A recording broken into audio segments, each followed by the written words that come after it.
Hello, I'm a handstand teacher, and in that role, one thing that I find myself reminding people again and again is that just because I can do stuff like this doesn't mean I could always do that. And so in this video, I wanted to share my handstand journey and hopefully along the way help you learn from some of my mistakes and gain a better perspective of what your handstand journey should look like. So to begin, we have to go all the way back to when I was just 5 years old and I begged my mother to put me into gymnastics. Yes, that's right. I have a huge advantage of having started as a small child. Reason number one, to never compare your journey to mine, especially if you're starting your handstands as an adult. So it was the 90s. So I don't have heaps of photos or videos from back then, but I can tell you that well, it was the 90s and in one of the poorest parts of the USA. And so we didn't have like the best equipment and our coaches weren't like equipped with the latest physio training under their belt or whatever. It was just a bit of fun. So in terms of handstands, what I got out of those years were 1, lots of bad habits I'd have to unlearn later. But 2, also a really good sense of feeling completely safe being upside down and a confidence with falling in many ways. I quit gymnastics when I was about 11 or 12, and for the next 15 years I'd occasionally play around with handstands, but I lost strength, forgot technique, and my ability to balance for longer than a second went more and more downhill. I have a few photos like this, but I can assure you that if they were videos, you'd see that I was only in this shape for a split second. So, fast forward, when I was about 29 years old, I got into yoga. And one of the things that attracted me was that a lot of the yogis, like on Instagram and stuff, they were doing cool arm balances and handstands. And there was an Ashtanga teacher in the city where I lived who also taught handstands.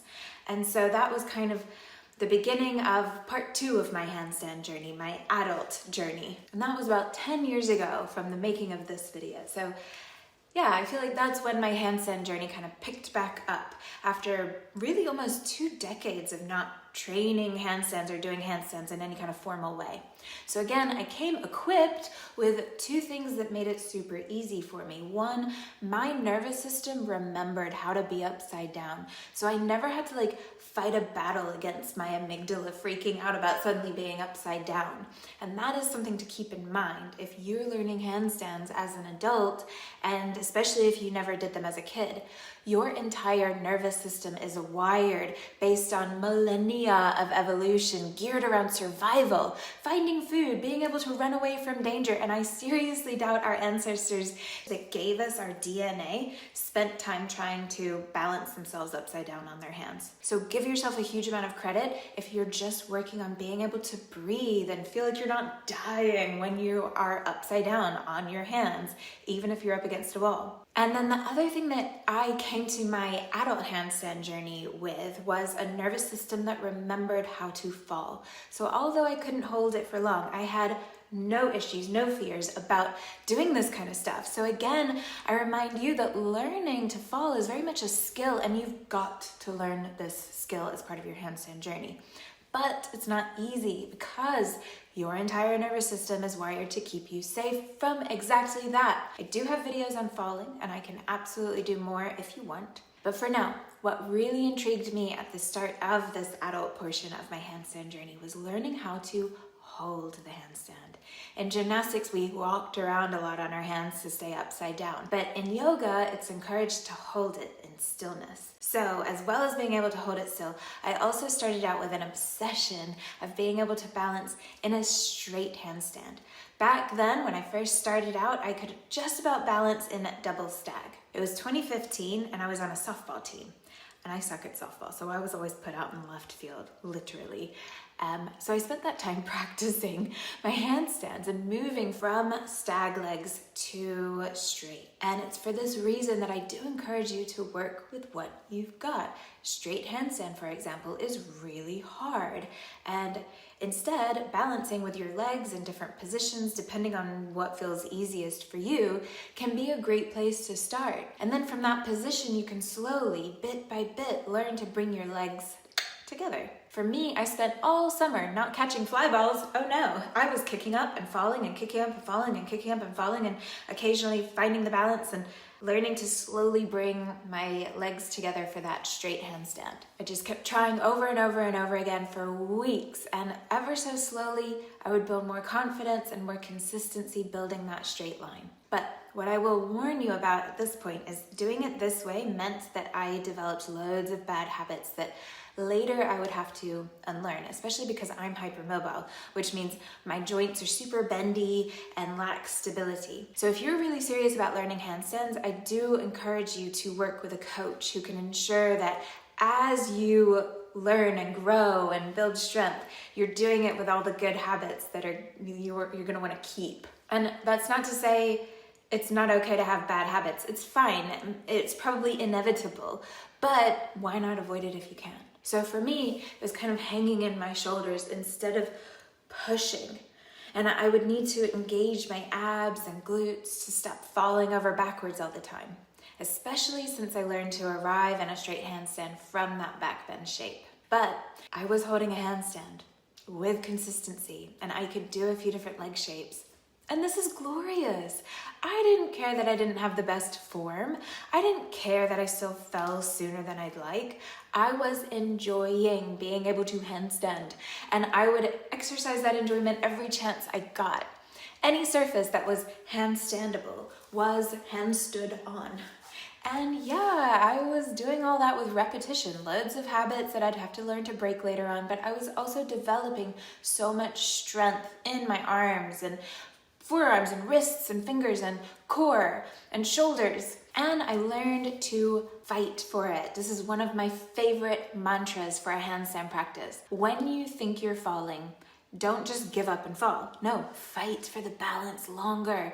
Sometimes you catch it again, but even if you don't, what you will do is use muscles in ways that you weren't before when you weren't fighting for it. And with time, those muscles learn to activate before you start to fall, and your handstand starts to feel lighter and lighter and easier and easier. So anyway, it's about 2016, and I've been on this restarted handstand journey for about a year, and my next big goal is to learn how to straddle press to handstand.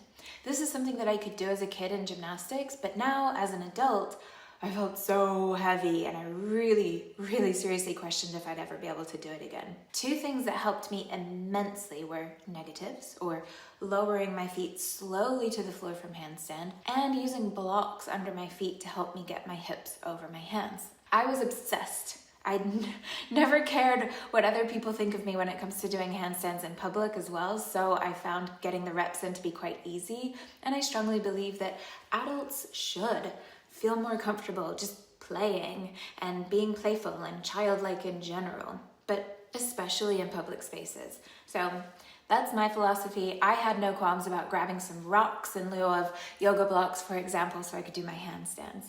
But even on all the many, many failed attempts, looking back, I realized I was building so much strength in my shoulders and core that was helping me in my general handstand practice. So this is why I encourage people to do press handstand drills, even if you can't do a handstand yet.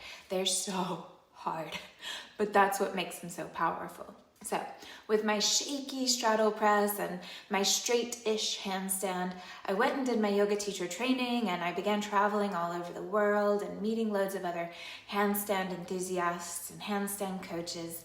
And my next goal was to be able to pike press. And little did I know at that time that it would take me almost 6 years to unlock that. I worked with coaches and teachers all over the world, and along the way, I also dabbled in other handstand techniques like one-armed stuff and back-bendy stuff, but there was nothing I desired more than that pike press. For years, I heard over and over again from coaches, "You've got the strength and the flexibility. I don't understand why you can't do it." And then neurology entered my life. I had the privilege of being able to spend some time with Dr. Eric Cobb himself of Z Health Performance, which is the online school that has taught me almost everything that I know about functional neurology, which I share in some of my videos here. And it was during this time that Dr. Cobb helped me understand that focusing on the strength and the flexibility of the muscles and training the techniques and the movement patterns of the skill are only going to be useful if your brain feels safe doing those things. And my brain didn't feel safe. For me, my personal, unique issue was a vestibular issue.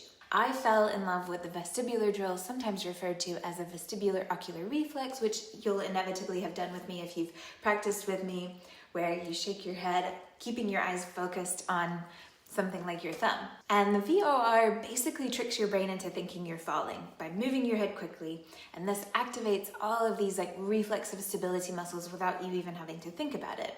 It's a favorite thing among my students now as well, for feeling lighter and more stable in things like handstands and arm balances, back bends, and more. And it's what helped me unlock the pike press finally. At last, after years of spending money, time, energy on a neck down approach, turns out it was up here. So there's just one of my personal stories that may help you see why I love applying these brain-based drills to movement. So with my pike press unlocked, which by the way was the first handstand skill that I got as an adult that I could never do as a child, I was so gleeful about that, but years passed. Again, I dabbled with stuff. I did some one-arm stuff. I played with different entries to handstand, and I enjoyed that my overall handstand and yoga practice allowed me to suddenly find new transitions that I'd never specifically trained for. But I went another 3 years without really having any specific goals.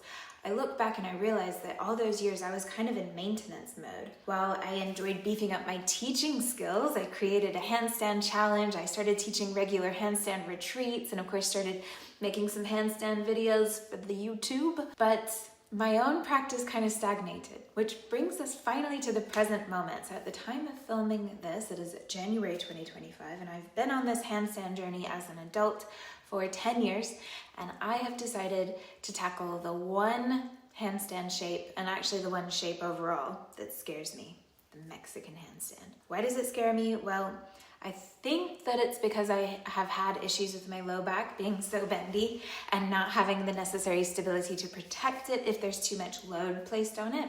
And you can't really put much more load on the low back than in Mexican handstand. Plus, my shoulders are super hypermobile, which means I've got lots of range of motion, but I have learned quite recently just how little stability I actually have there. So that's what I'm working on now. I've seen a handstand coach, and I've got my drills, and it's my current obsession. So what I love to do is I build the drills for my handstand practice into my yoga asana practice, because for me, that's how I know I'll get it done. And it's while I'm in that state of mindfulness and moving with intention that I do my drills. And that's my final tip for you. If you find something that you need to work on, or you have a drill that you found really useful, make sure you get it done consistently by bringing it into any existing practices that you've already got.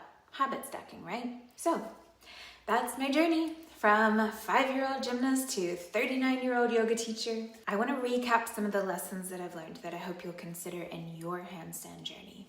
1, enjoy it. Just have fun where you are. Don't get caught up in technique so much that you're just missing out on the enjoyment of being upside down and catching a little hang time. 2, consider hiring a coach or going on a retreat so you can be spotted and given the tips and drills that will help you avoid making bad habits. 3, stay consistent by bringing your handstand practice into any space you can, even if that means doing silly handstand moves in front of other people.